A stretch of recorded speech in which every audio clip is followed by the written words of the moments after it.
All right, so we've not missed anything in the recording here. So, right, so these are two approaches which are listed here, how we solve the inflow equation in forward flight. A third approach could also be possible where I can actually choose to draw a graph. Okay.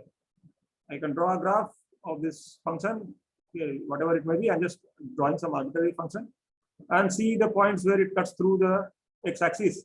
So those are my solutions. So that's the graphical way of solving any nonlinear equation. So here we have a nonlinear equation, and we said that we can solve it by using fixed point iteration. So what you do is that you write the whole formula as a two-step process. That is, I define lambda nth step as mu tan alpha plus Ct by 2 square root of mu square plus lambda n minus 1 square. So what is meaning of lambda n and lambda n minus 1? What is the meaning? Nth minus 1 iteration. Right, exactly. So this is, if this is for the current instance, then this is for the previous instance. So in this, what we do is that we actually start with a guess. So we start with, say, lambda 0. And lambda 0, to make our lives easy, I will say that, okay, let's start with the hover induced inflow.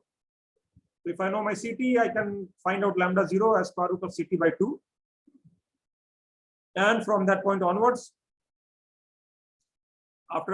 because now I know lambda 0, or I have guessed lambda 0, I can simply find lambda 1 equal to mu tan alpha. So mu will be given to you, alpha will be given to you, or rather will be known to you. Ct will be known to you because that is the operating state of the rotor. So that divided by 2 mu square plus this lambda 0 square. So which will be Ct by 2 inside the square root. So I evaluate this. I know everything now in this formula, so I will get lambda 1. Now with this lambda 1, I can actually find out lambda 2, where inside my formula I will have lambda 1 here. So I keep doing this, and at every point I check lambda error.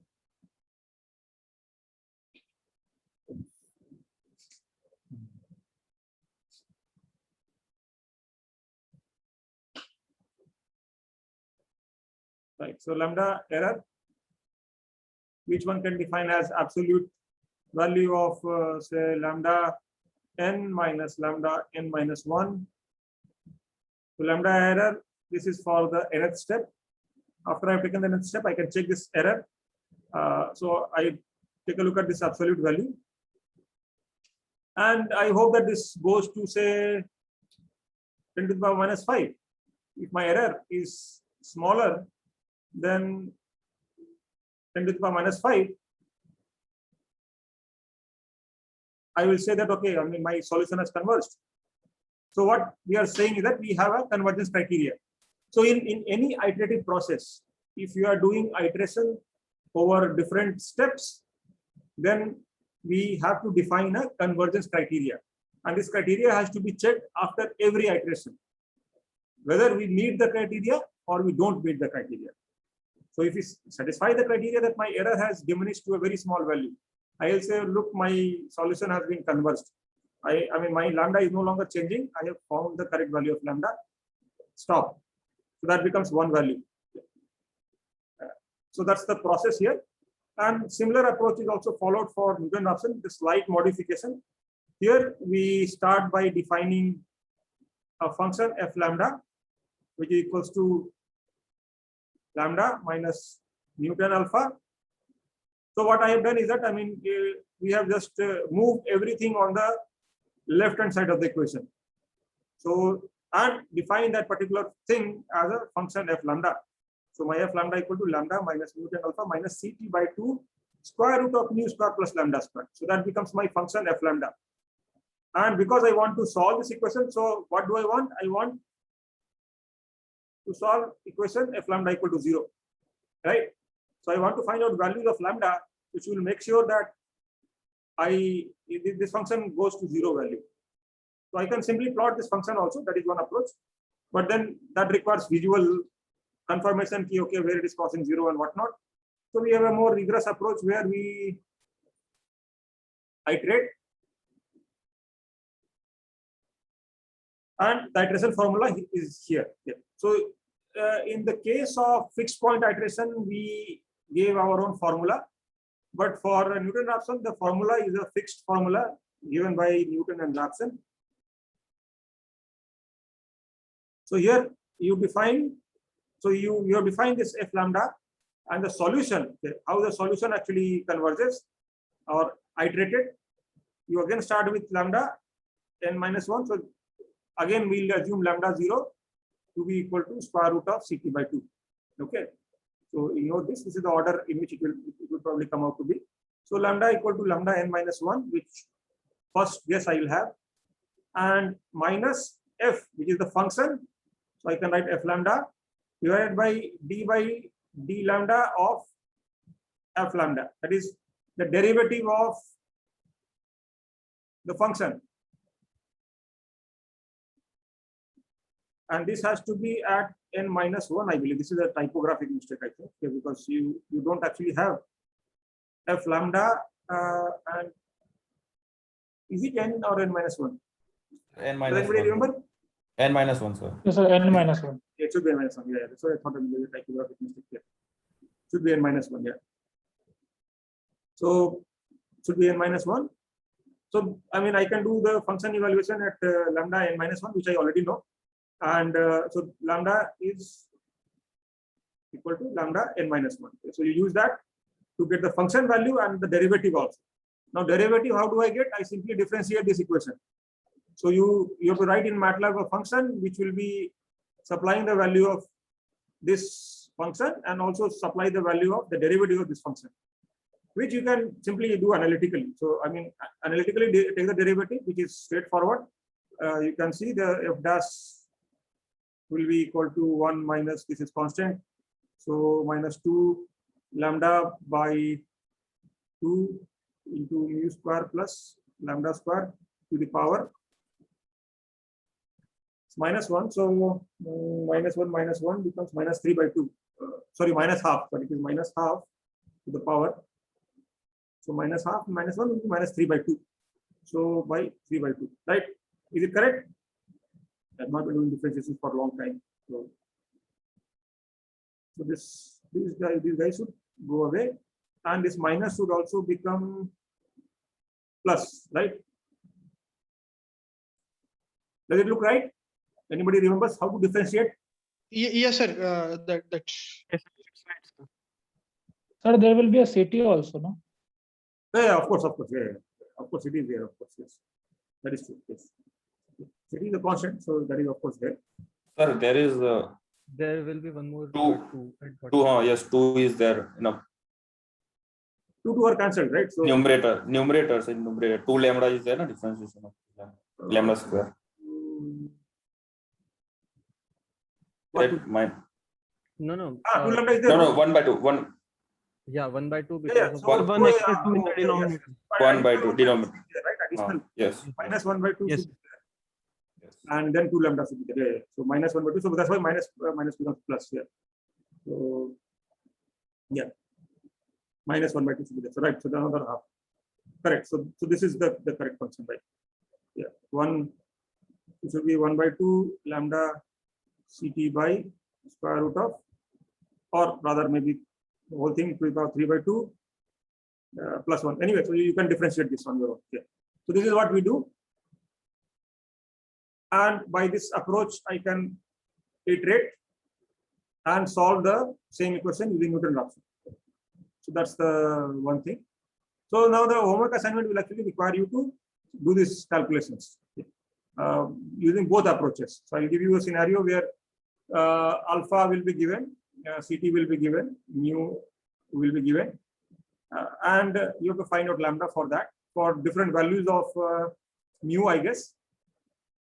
So you will get some graph, and also you have to check in the first part of the question. You have to check for convergence, how quickly your solution converges using fixed point iteration and using Newton-Raphson method. And you will find out there is that for this problem it doesn't make a big difference. It will be of similar order. But Newton-Raphson may be slightly faster sometimes.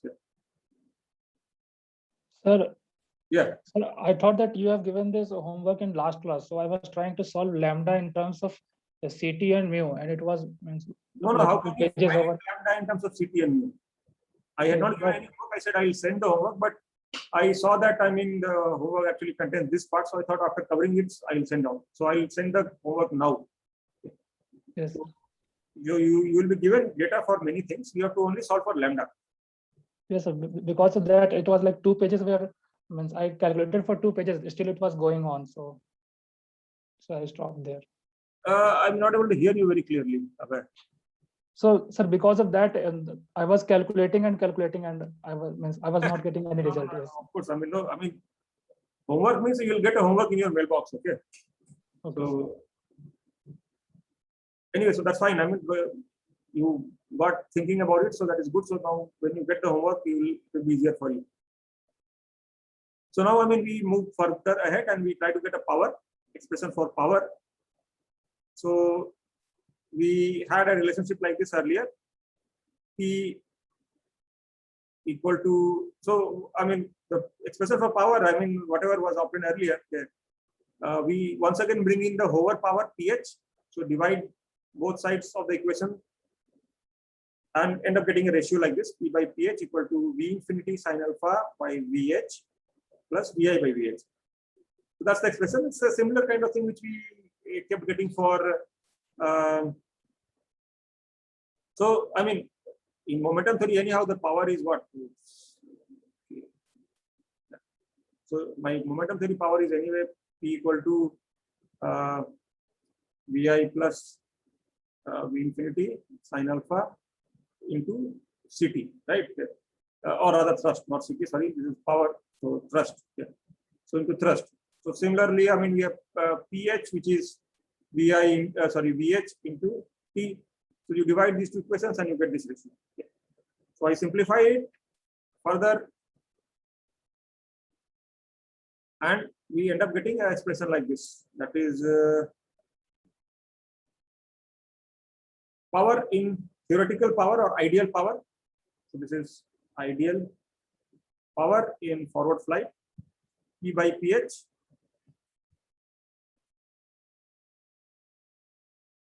equals to mu tan alpha by lambda h plus lambda h by square root of mu square plus lambda square. Okay. So that's what you get. Or otherwise, I can simplify it further. I can write P equals to mu tan alpha plus, sorry, I got to mute my phone. Just give me one moment, I'll just check. Sorry, 1 minute.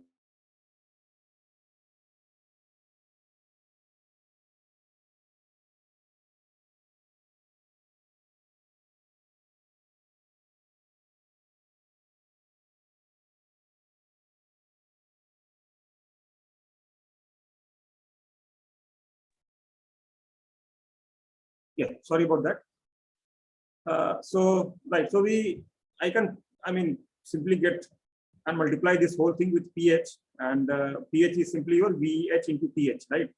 So that way you can get a simpler expression. But anyway, this is a formula for ideal power. We don't have to worry too much about that. I hope you have noted down up to here. Yes, sir. All of you. Yes, sir. Let's move ahead.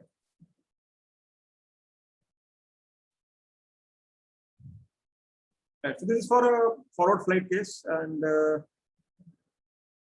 one can also use these to sort of do some other calculation for a more general scenario where we can define some parasite, like break this component. So you see this, there are two components here for power. Okay.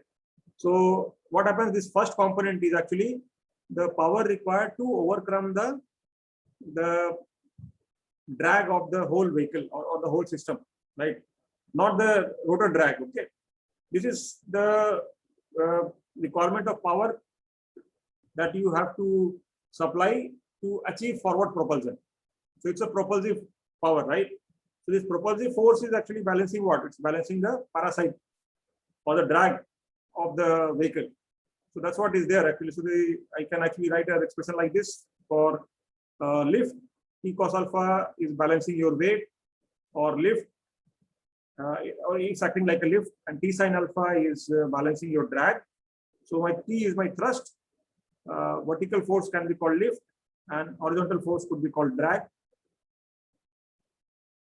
So that's what you end up getting. So this first component is sort of called parasitic power, because it's the power required to overcome the drag of the helicopter.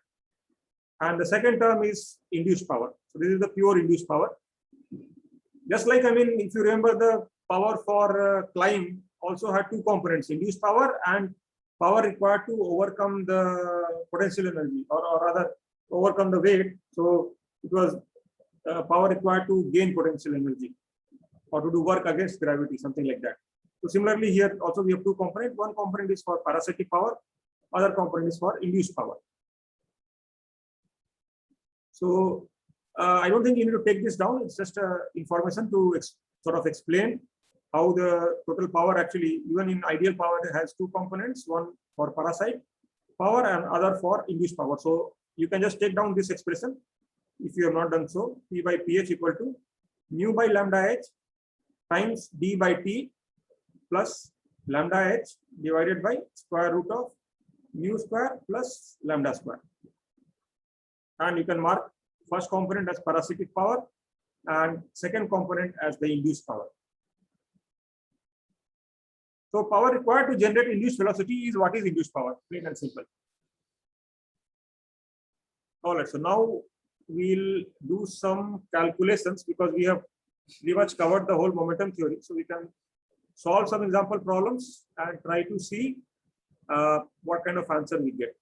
So this is the first problem which is there for you to solve. You have a tilt rotor aircraft which is V-22 Osprey that has a gross weight of, so ignore the unit in pound, the gross weight of 20,400 kilograms. Not kilograms, okay, it's the mass. You know, I'm saying gross weight. Well, normally we say weight in terms of mass, but it's actually mass, which is 20,400 kilograms. The rotor diameter is 11.58 meters. On the basis of momentum theory, estimate the installed power required for the aircraft to hover at sea level. So you have to estimate the installed power, not ideal power. Okay. So how do I get installed power? What is installed power? Anybody knows what is installed power? Actual power. Actual power of what? Of the rotor? Rotor. No, it is more than that. So you are partly correct, but it is more than actual power. What is installed power? Anyone familiar with this term, installed power? The word install should give you a hint.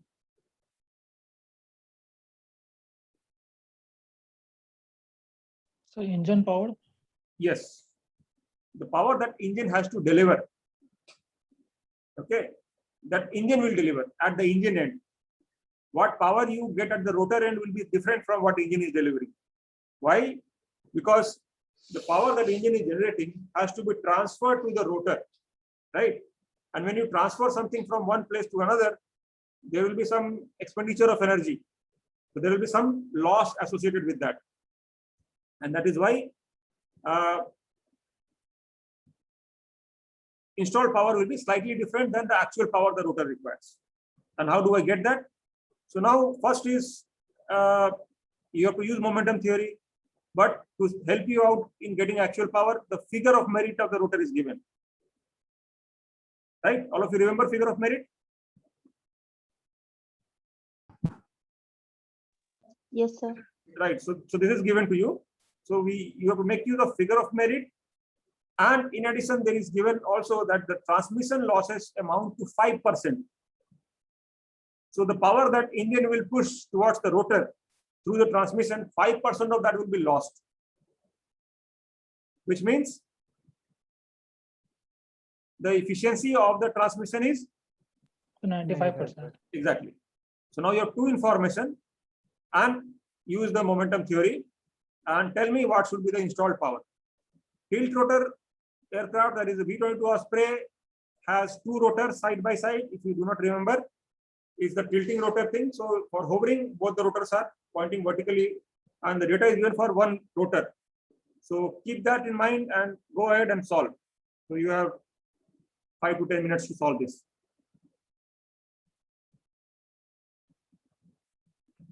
So what is figure of merit of helicopter? It's given right, Rotors. 0.75. So I don't know the meaning of figure of merit. That's been discussed in the class. That means you have not seen the previous lectures. I couldn't recall. I have seen I the mean, you should lecture. have your notes. Look at your notes. Where is your notes? Yes, sir, I'm having it. Right. See that?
Yeah.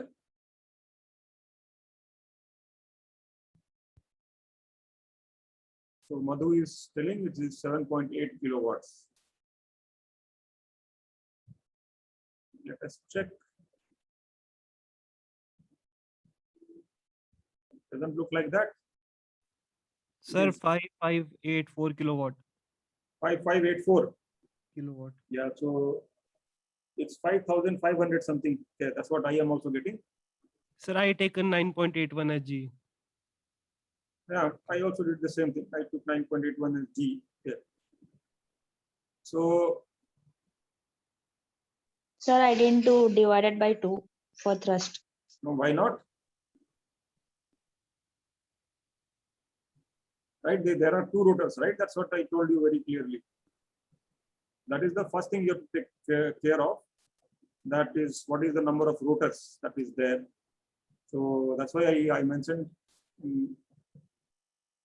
that V-22 has two side-by-side rotors. So two rotors.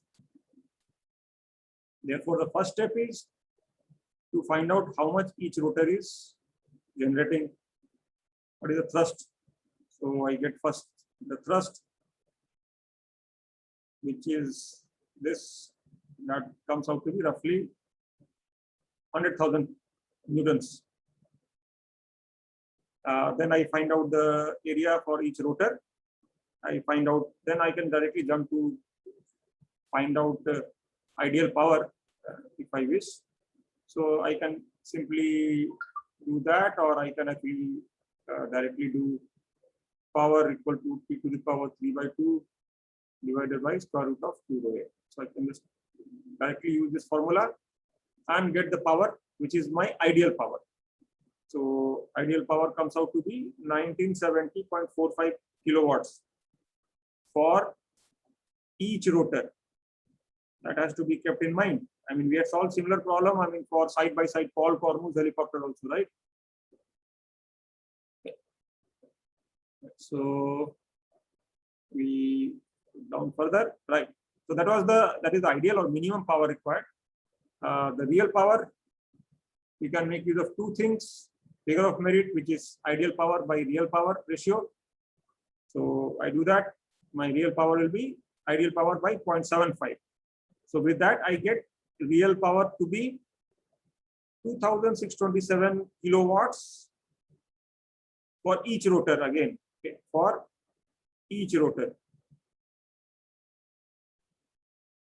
And but in addition to this, I also have transmission loss. So I have to account for that. And that's what tells me what is installed power. So power available is actually a fraction of what is installed. So what happens? I mean, my engine is installed and there is a transmission.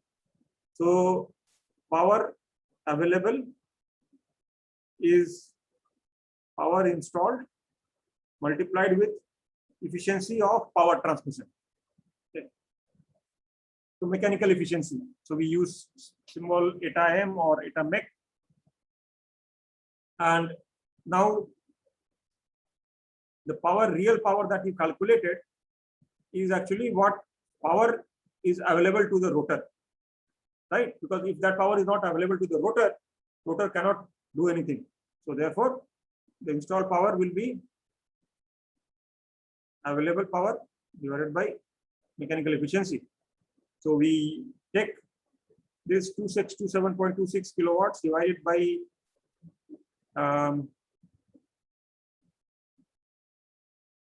okay, this is so this power installed. I should not have put power PI because it's power installed. So right, so we divide the power available, which is this, with 0.95 because losses are 0.5, 5%, which is 0.05. So that gives me finally 2765 kilowatts per rotor. That is the total power that must be installed. So therefore, for both rotors combined, it comes out to be 5531.1 kilowatts. Clear? Fine. All of you could follow. I hope all of you were able to solve also. Okay, now let's go to the next question. Or rather, there is no fine. I think there is no question. So now we'll move to the next topic. So here is something which is now new, which we have to look again very carefully. So any questions so far? I mean, for momentum theory or any such thing. So now I will send out your first homework assignment, which has two things. Maybe I can show you your homework assignment also. Okay. I think today is what Thursday, right? Okay. So I'll send it to you and then maybe we can discuss it on Tuesday if there is any question about that. So it has two or three questions which you have to solve numerically and one question which will require writing a small computer program. Okay. So I'll give you around 9 days to finish it off. Okay. Because some of you may have challenges with MATLAB and so on. So first assignment, so therefore I'll give you slightly extra time. Okay, so any questions or shall we continue further?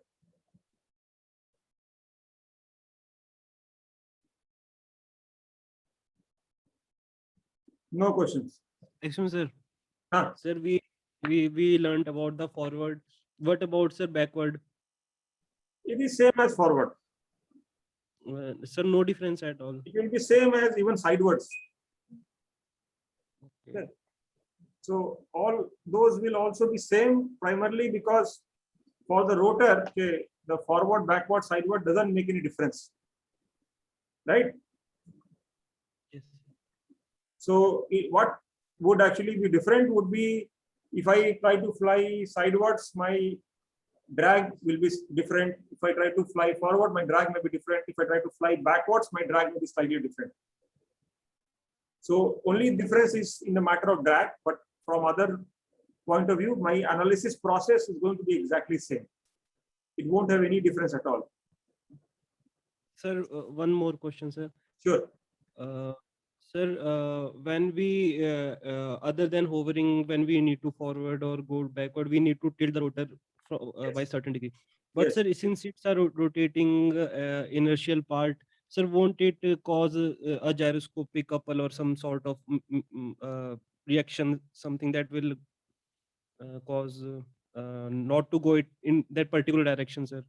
See, that actually will happen if the tilting doesn't happen, or rather, if this tilting is being enforced from outside. So if I take this, okay, and assume that this rotor is uncontrolled and it's fixed pitch propeller. If I spin it, okay, so I make it spin, okay, and then I try to tilt, right? In that case, what you are saying will happen. I will actually experience some gyroscopic moment here, and I must apply that moment to ensure this turning. But in case of helicopters, rotor tip path plane tilting, that actually is initiated by the rotor itself or through the aerodynamic forcing. Okay, it's not external thing. Not It's external. You are not tilting the rotor like this, I mean, or a helicopter like this. Is the rotor which tilts first, and then it actually pushes the helicopter to attain that same altitude. So all the moment transfer from the rotor to, from hub to the CG actually happens. okay, sir. Because the rotor itself actually generates this kind of control moment. And that is achieved by changing the pitch angle. And pitch angle change is done by cyclic pitch control, which happens through what device? Saw split, exactly. Yes. So all that is Sir, done through saw split. Sir, one more thing, sir. When we change the direction of the rotor blades, sir, since it's in air, since it's not the body is not touching the ground, sir, it will also move up or down, right? Because of the conservation of because the CG must be the same. So I mean, if we tilt the rotor forward, the helicopter's nose should also rise up, right? A little, even a little. You're saying if I tilt my rotor forward, my Sir, see that again? If I tilt my rotor forward, what happens? Sir, I just mean since sir, I am considering the helicopter like two bodies, the rotor separate thing, then the rest of the body the different. Well, they are Sir, not when- separate, right? They are not separate. Sir, sir, just for the consideration of Okay, okay. physics, sir, when you'll bend the rotor forward because of shifting of mass, it doesn't the impact of the change in the rotor direction come on the body, the fuselage of the helicopter itself, sir? It sort of does, right? Because that's why, I mean, see what happens first, my rotor tip path then tilts like this, okay? And then the helicopter will actually try to follow that. The shaft, rotor shaft will actually follow it, and finally helicopter will align like this. Okay, So if you look at pictures of maneuvering helicopters, you will see first the rotor tilts like this, and immediately helicopter will follow like that. But it's very fast, so it may not be that easily apparent to you. okay. But it's a one single thing. Tip path plane tilting is only by few degrees. So Yes, sir. helicopter will also normally tilt by few degrees, but sometimes, I mean, they tilt it way too much when they are flying. Okay? So when they are trying to do some stunts and so on, okay, or doing some aggressive flying and so on. Actually, I was asking because there is no reaction in air, right? Because like unlike vehicles, automobile, which have solid ground to Right, so- repel the certain force. Absolutely. So what happens? I mean, the rotor itself has several moments about all three axes, Yes, sir. forces and moments. And what happens? I mean, as we will see later, okay, when we are discussing blade element theory, okay, we'll see that the thrust vector when you tilt, okay, it actually has a moment about the CG, Yes, sir. Exactly. right? So that moment will actually try to turn the whole body. Yes, sir. Exactly. That's what I was asking. Yes, so that's what I mean happens. So it actually, that's how the helicopter follows that. Okay, sir. Okay. Thank you. Okay, so I hope some of you have drawn this diagram. So now we move on to the next topic, And this is a very important topic, blade element theory. It's very similar to what is called the strip theory in fixed wing world. Okay, so fixed wing people call this sometimes strip theory analysis. So what we do, we take the blade,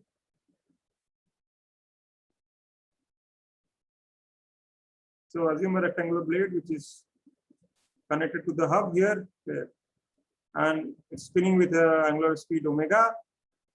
The place where the blade starts, this point is called root cutout.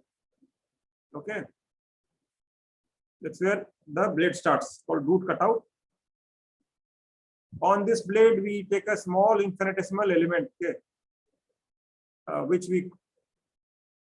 is of width, say dy, and this blade element is located at a distance y from the axis of rotation. If I make a cut through this, I'll actually see the cross section of the blade, which is actually like an airfoil. It's very hard to draw with this.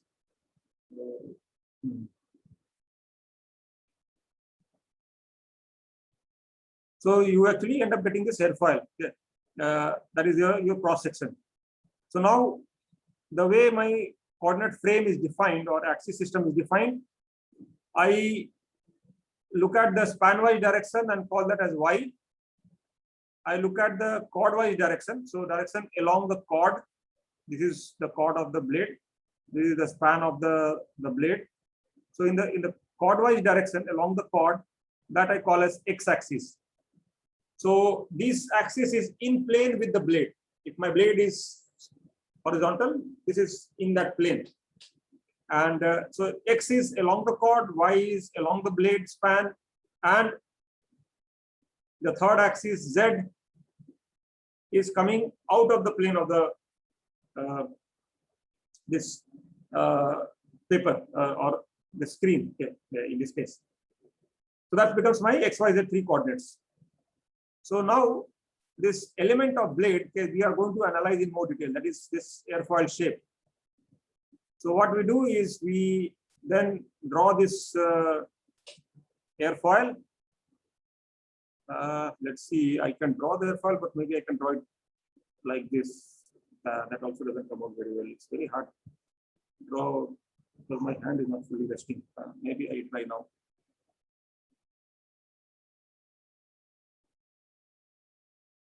Almost. Finally, nice looking airfoil. Okay, so this is my blade element. I'm drawing it from the other side, okay, but you can follow that diagram if you want. I draw the chord line. Okay. So now this angle, okay, so somebody was asking at some point, what is this pitch angle? What is this angle of attack weakness? All those things.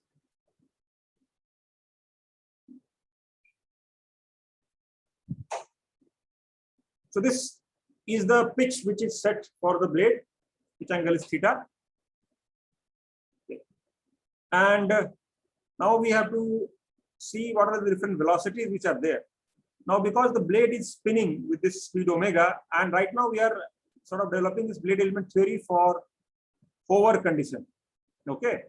So we are assuming this is a hovering rotor again. So now, because of this omega, any point on the blade will see a velocity. What will be that speed? Say at this point, right, where the blade element is what I'm looking at. What is the velocity here? Omega y. Y omega, right? Okay, so y omega, and the direction will be in this, right? So that component of velocity, which is the in-plane component, I denote by this ut.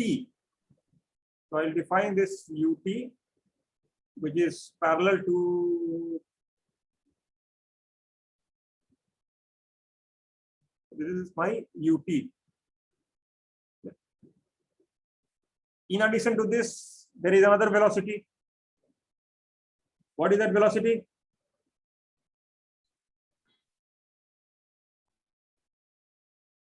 Which the flow should experience, or there should be Induced. induced velocity, right? So that's what we are seeing. So we have induced velocity, which we'll call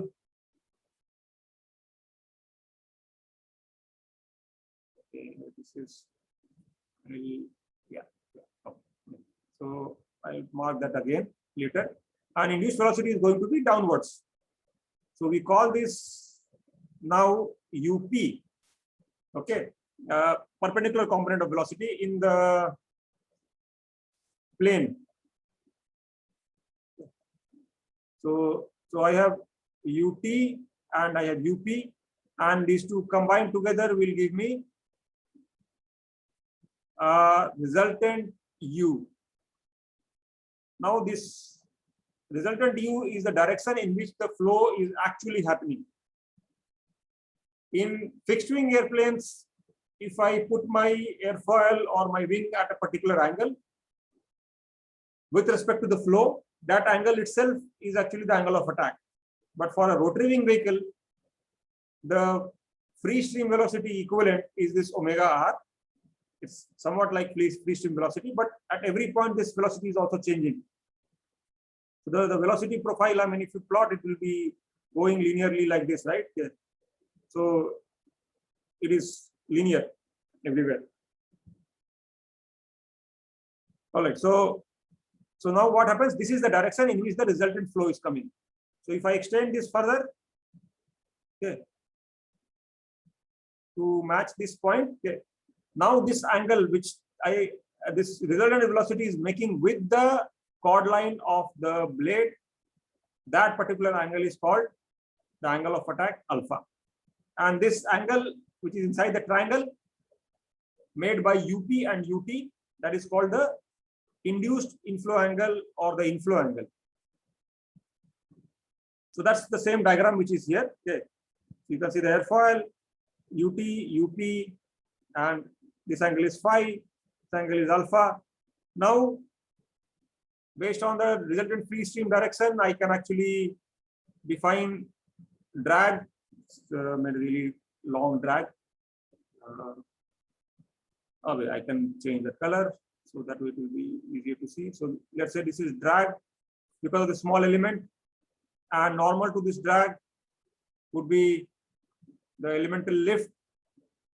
Now this lift and drag can take a further different color. The normal component of this will be dFz, that is the vertical force, and there could be well, actually drag I have drawn in the opposite direction. My bad. Okay. There is the eraser. Yeah, because my flow is actually in this direction, so drag has to be in the opposite direction, right? Sorry, drag has to be in the same direction as the flow direction.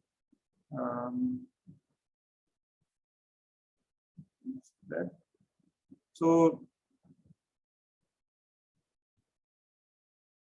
this is like that. So drag would be in this direction. Okay. Yeah, this is DD.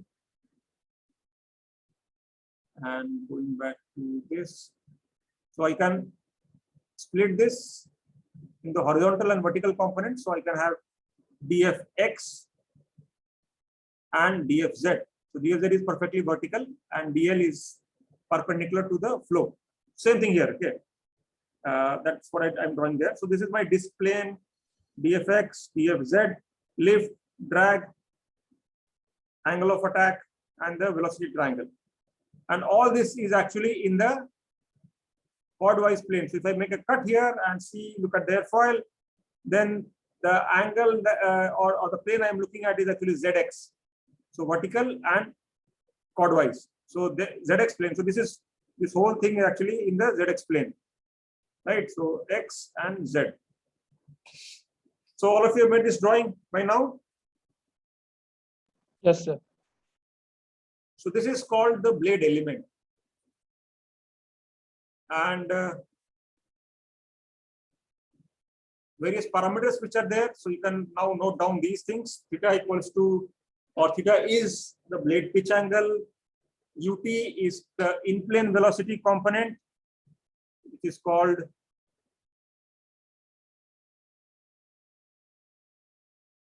tangential velocity.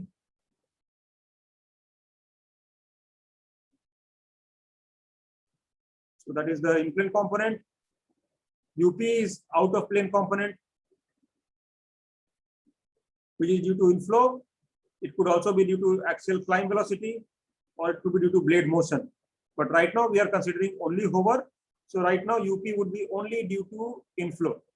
So this is called perpendicular component. That's why this symbol, different symbol is used, and we are not using your VI, which we are using earlier, because UP could be a net resultant of inflow plus climb velocity plus your blade motion. So that's why we call it perpendicular component. This is tangential component, UT, this is perpendicular component.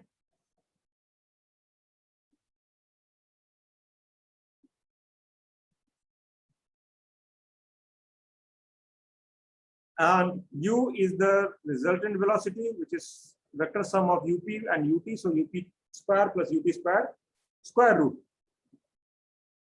Angle alpha is our standard angle of attack. Phi is called inflow angle. Okay. So now there is a difference between normal airplane and rotor, helicopter blade rotor, or helicopter rotor blade. The key difference is that here the pitch angle which I am setting is not my angle of attack. It is actually angle of attack plus your inflow angle. So that's the total. Now usually inflow angle is quite small, but yet, I mean, my theta is also small. So compared to theta, phi will not be very, very small. So phi does help you reduce the angle of attack. Even though my pitch angle of my blade may be 11 degrees, my angle of attack may be only 5 degrees or 6 degrees or maybe 7 degrees. Okay. So phi t is a small angle, 3-4 degrees maybe, but it is significant because all these numbers are small in themselves. So all of you noted up to here?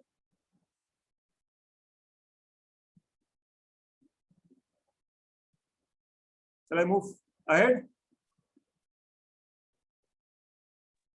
Yes, sir.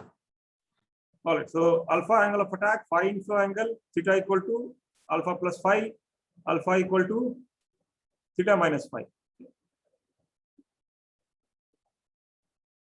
So alpha equal to theta minus phi. This is an important relationship. Now, what is phi? Phi is actually an angle between two velocity components. So I can write phi equal to tan inverse UP by UT, or because UP is usually quite small compared to UT,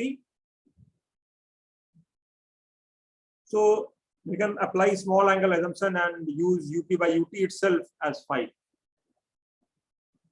So normally we use this approximation when we do analytical calculations to simplify things. But when you do the actual computer-based calculations or code, then you don't have to do this UP by UT assumption simplification. You can directly use tan inverse UP by UT. Okay. By the way, in MATLAB, there are two functions for tan inverse. There is something called atan, and there is another function called atan2. So always use atan2 because atan2 gives you the angle in 0 to 360 degrees, while atan gives you only between 0 to pi. Okay. So it will only give you, it will not give you the exact quadrant in which your direction is, right? So use atan2, don't use atan when you go to MATLAB. That is for that. Okay. So fine. So this is defined like that. Now my UT is equal to omega y, as all of you said, and UP is going to be VC plus VI if there is climb. If there is no climb, then UP is simply equal to VI. Okay. So VC would then go to 0. Okay. But it is important to note that VI is not necessarily a constant term. That is, VI could be a function of your location or distance y. Why? Because in reality, the inflow is not constant across the whole rotor disk, right? Even though in momentum theory, that's what we are assuming, but then it was a theory. it was an ideal world theory where we, to make our lives easier or simpler, we said inflow that is induced is uniform everywhere. It's constant everywhere. But in reality, Vi would not be constant. It would be a function of Y. So just keep note of that point. So UP equal to Vc plus Vi. Now, using this information, I can actually write down expression for lift. So by now, all of you would be familiar with what is lift, what is drag. And here, the lift is being written for this small element. Hence, DL, that is its infinitesimal lift, half rho ut square CL into C dy. What is CL? CL is my airfoil lift coefficient. Lift coefficient. C is chord of the blade. And Di is, of course, the elemental width. Okay, so that is how I write the expression for lift. Similarly, I will write the expression for drag. Shall I move ahead? Yes, sir.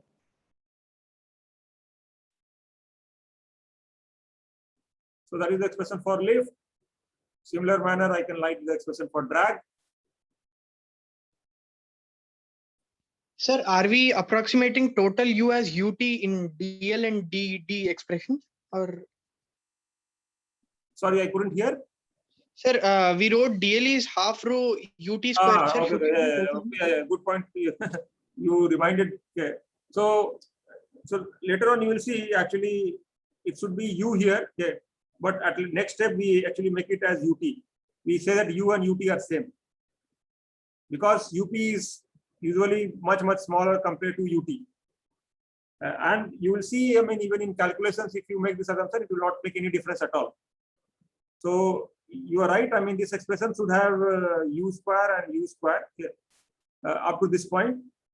So DL, DD, which act parallel and perpendicular to the relative wind U, respectively. So it should be half rho U square, not UT square. You are correct. But at next step, we will say that my U is UT square plus UP square, square root.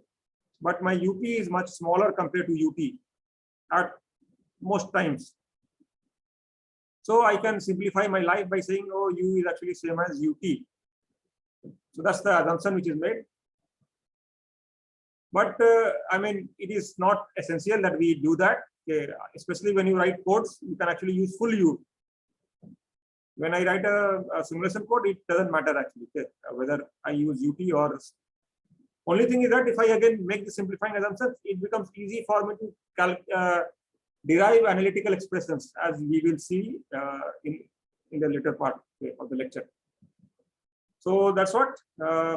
But the fact is that this assumption doesn't work in boards. It doesn't work in boards. That means when you are close to the rotor shaft, right? When you are close to the rotor shaft area, there my Y is very small. So my omega Y is also small. And this omega Y may be comparable to, it may be of similar order as my Vi here, okay, induced velocity here. So therefore, this assumption won't hold good when you go on inboards. But inboards, the velocities are also low. So my lift is also low. Everything is low. So overall, this assumption doesn't make a big impact. It doesn't diminish your calculations so much. So actually, as we will see later, okay, the thrust distribution would come out to be like this from blade element theory. Okay, it goes straight like this. So you see, I mean, here thrust is lower, where this assumption doesn't hold good.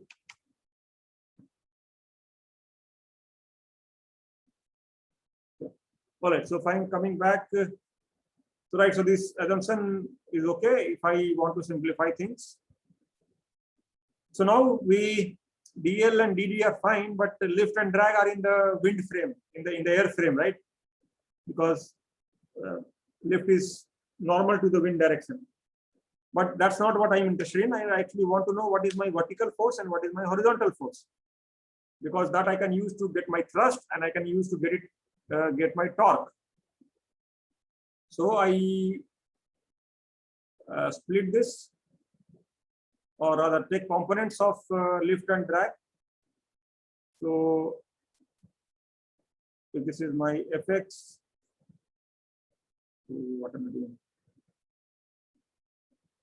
Fx and fz, my lift would be probably here, okay, and drag would probably be here or something like that. Okay.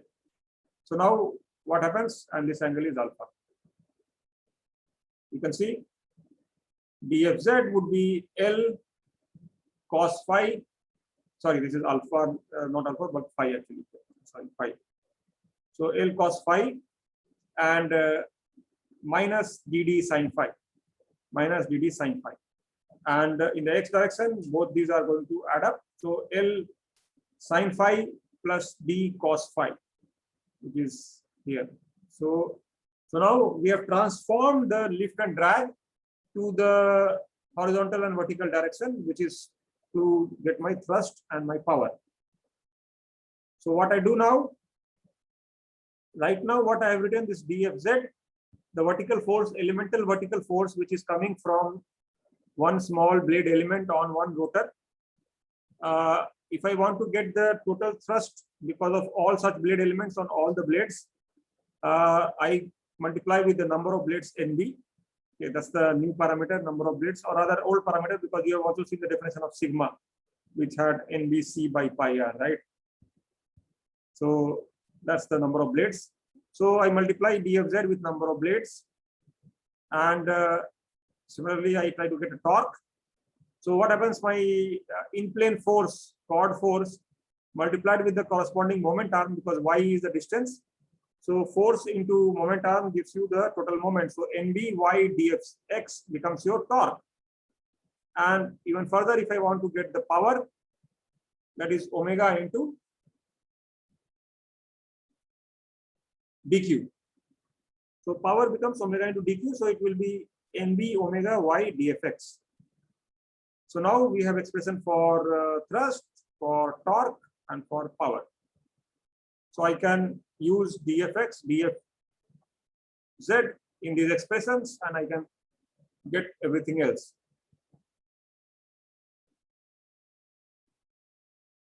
Fine. So shall I move ahead?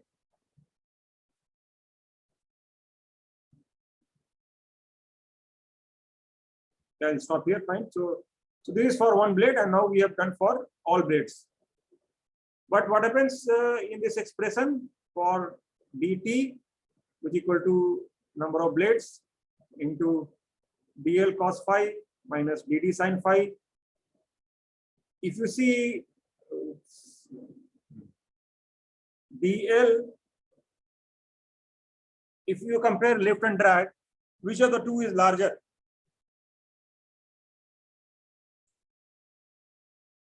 Lift is larger, right?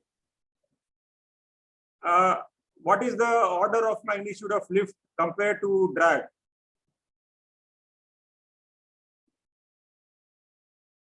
Anyone?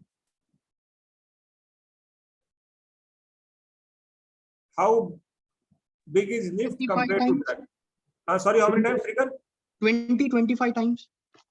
Not always, but at least of the order of 10, we can say. At least an order of 10. So my lift could be, CL could be 1, CD would be 0.1 or something there. So it's at least of the order of magnitude 10. So it's more than 10 times. So clearly, this is a large number. Cosine phi is a large number. I mean, large in the sense it is of order 1. So DL is of order 1. This phi is of order 1. But DD is actually a smaller number of order maybe 0.1 or something. Or it could be even smaller. And sine phi is a small angle, so sine phi is also a small term. So now we are multiplying two small terms together. So therefore, this is, we can say, is small compared to this. So we drop that. When we go to drag, in drag, both the terms actually are similar order. Lift multiplied with a small sine phi is a small term, and drag multiplied with cos phi, which is a large term, close to 1, will be of similar order. So these are all of similar order. So we will not drop anything from this. We will only drop this term from lift. So we say now we apply the small angle assumption everywhere. So we say phi equals to UP by UT. Okay, this is a typo. So it is UP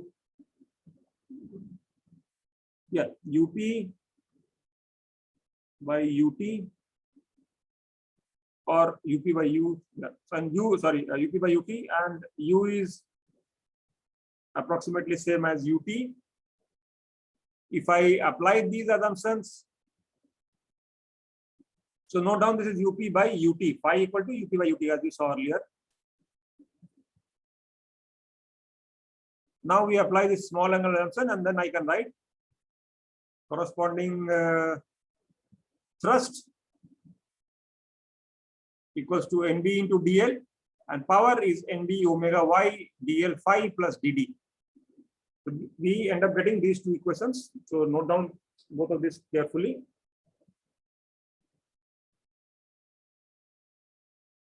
So you have taken down up to here. Not yet.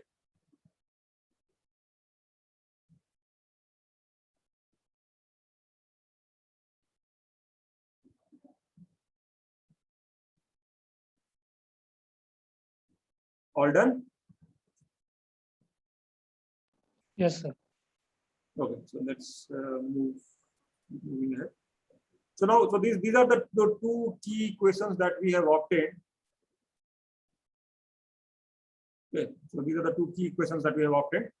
Now what we'll do is that we'll make use of these equations.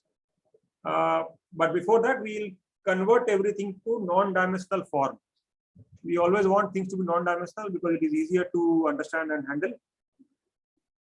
So that's what we do. Let's see. So we use regular non-dimensional things. Note down all of this. So converting to non-dimensional quantities. R. So now we divide Y by capital R. So Y was the radial location of a blade element. So this becomes a small r, which is a non-dimensional quantity. U by omega, UT by omega are all you divide. So UT is omega y and capital omega R is here. So U by omega R or UT by omega R then becomes non-dimensional R, as you see here.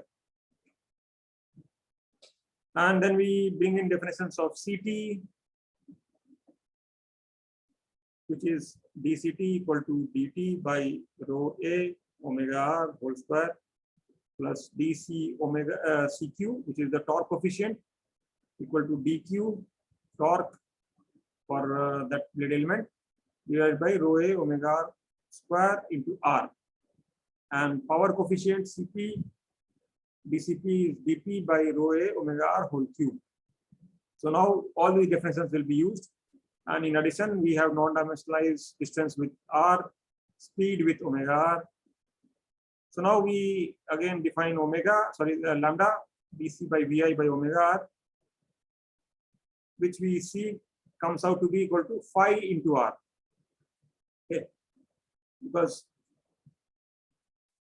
this vc plus vi is basically up, right? So up by ut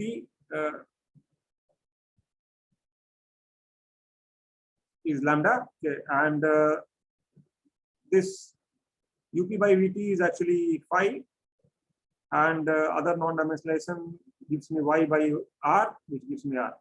So lambda non-dimensionalizes to phi into r, or I can write phi equals to lambda divided by r. So that's my induced velocity, induced angle, or the inflow angle rather. This is called the inflow angle.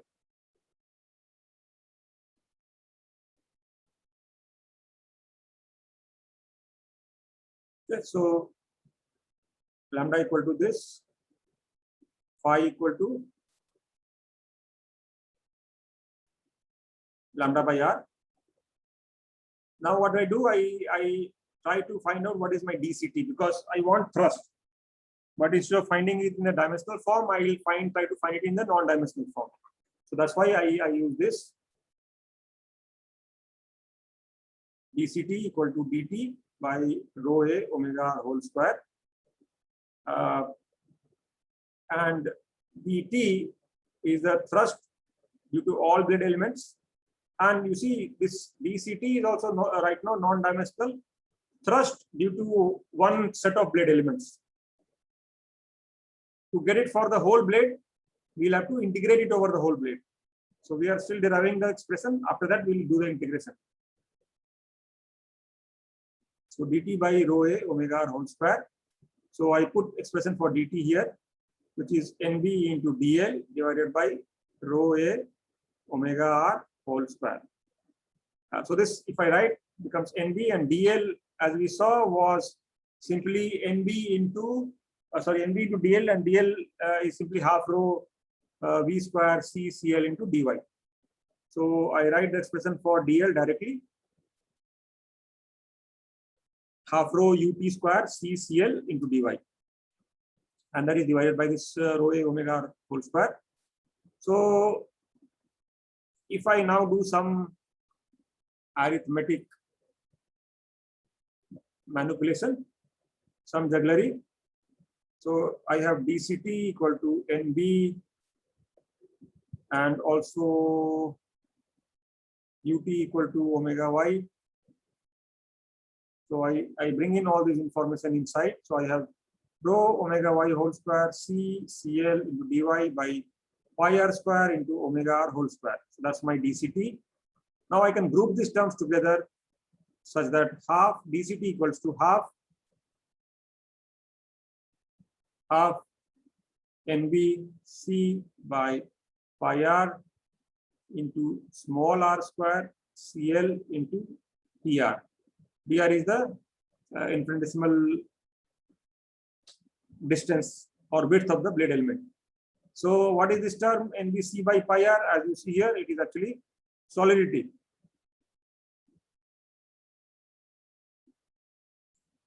So once I use this solidity expression, my dct becomes such a nice, good looking expression. dct equal to half sigma cl r square dr. Okay.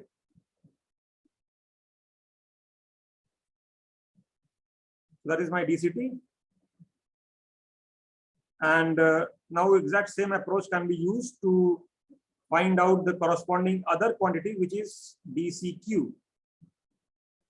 And dcq is going to be equal to what? dcp.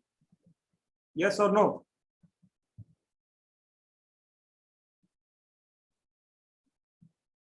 Is it equal?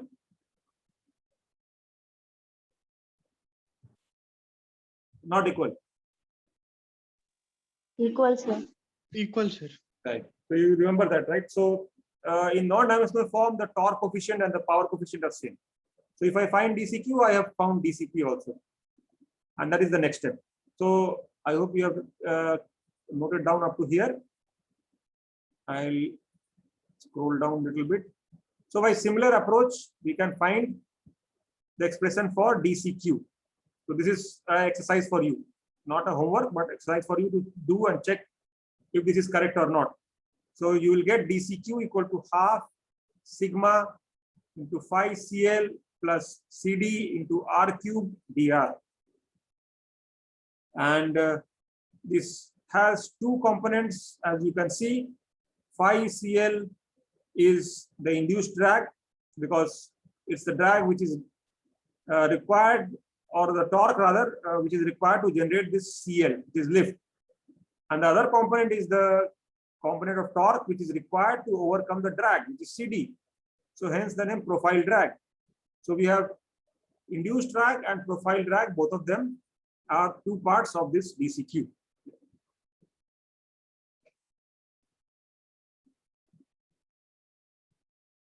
Fine. So shall I continue further?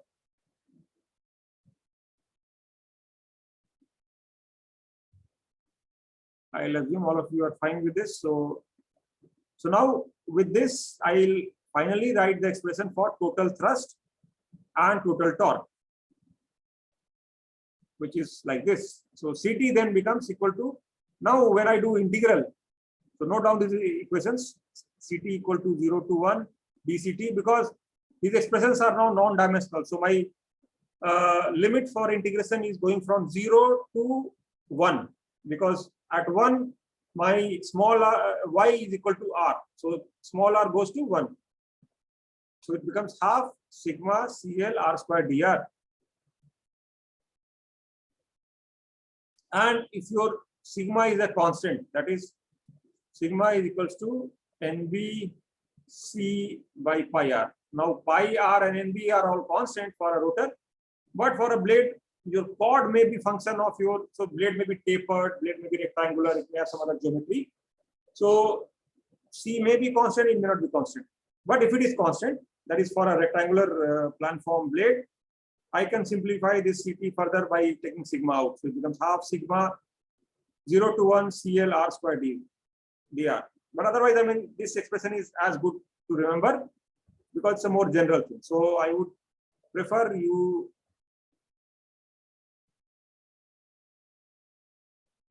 remember this particular expression. So by the way, I mean, in my course, you don't have to memorize anything because in your midterm exams, so our midterm exam is on 17th, right?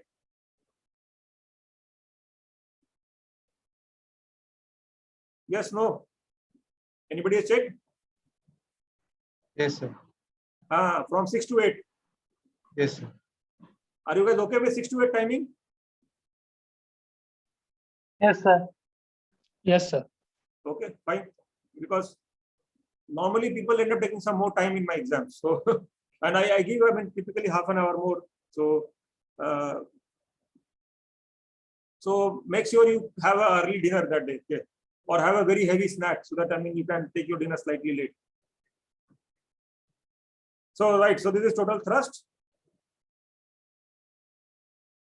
So you don't have to memorize anything because, I mean, my exams will be open notes. Not open book, but open notes. So you must have your own notes.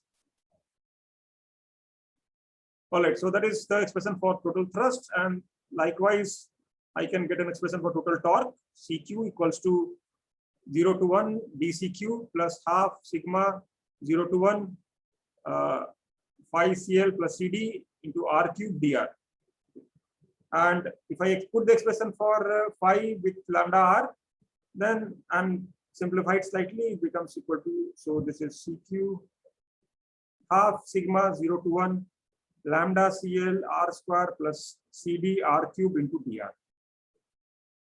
So that is the expression for total torque. And now these things are actually quite complete for us in a sense. I mean, now we have expressions for both thrust and torque or power. We have to see how we use this to find thrust and torque for a hovering rotor. So that we will see in the next class. So I think time is up. Any questions?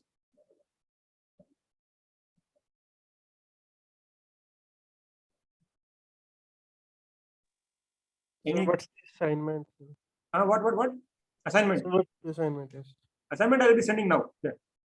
I'll send you the assignment so you can take a look. And if you have any difficulty, you can send me email. Otherwise, I mean, we'll anyway discuss it on Tuesday. Okay. Fine. So I will stop the recording. No questions? Sir, these calculations are only for hover, right? Right now, these formulas have been derived for not really hover, but actually, yeah, I mean, I can say it's not for, actually, these are generic formulas, okay? But when we do the calculations, we'll make use of hover things. Yes, sir. Because see, we have done everything in terms of UP-UT. Yes, sir. Okay? Yes, sir. Yes, sir. So UP-UT is a general thing. Okay. So you can incorporate, I mean, my UT can actually also include forward speed. So this expression for BET, blade element theory, is actually generic so far. But once we calculate now things, we'll define UP-UT for hover and then for forward flight and then we'll calculate expressions. So this is as such actually general. Although in the beginning I mentioned it's for hover, that is incorrect. It's actually general derivation, but we'll be using these expressions to calculate for hover by defining UP. So I said only that UP is only perpendicular component, UP is tangential component, and we said that I mean in hover it will be like this, but my UP can be also for forward flight or climbing flight or on any other general flight. So the same approach is applicable to any general flying condition. Okay.